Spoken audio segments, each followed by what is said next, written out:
However, one thing that has absolutely not changed is the media's negative and downright false coverage of President Trump and his foreign policy accomplishments. From the beginning of this entire process, much of the left-wing media has been actively rooting against the President of the United States in the pursuit of peace. Initially, the media ridiculously claimed that President Trump was somehow beholden to Russia for even agreeing to have a face-to-face discussion with President Putin inside of the United States.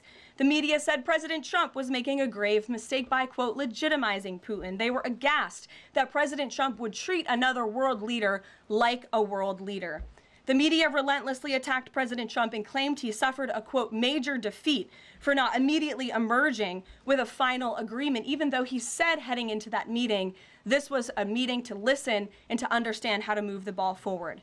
All weekend following those historic U.S.-Russia bilateral talks, we listened to clueless pundits on television trying but failing to claim that the president had failed.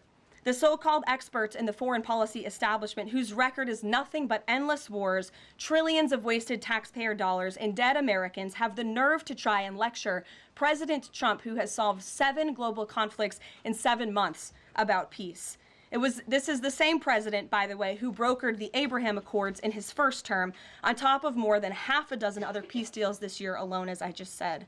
We also saw yesterday the president of Ukraine and all of the other major leaders of Europe fly across the Atlantic Ocean to meet President Trump at the White House because of the progress that was made, and that, if you ask the media, failed meeting, but it was not. It was highly productive and it was successful. This is why Americans' trust in the mass media is at a lowest point in more than 5 decades. Diplomacy is a delicate process, and instead of reporting the facts about what is happening here at this White House and what is happening between this president and other leaders around the world, many outlets in this room continue to try to actively undermine the president and sabotage the efforts towards peace.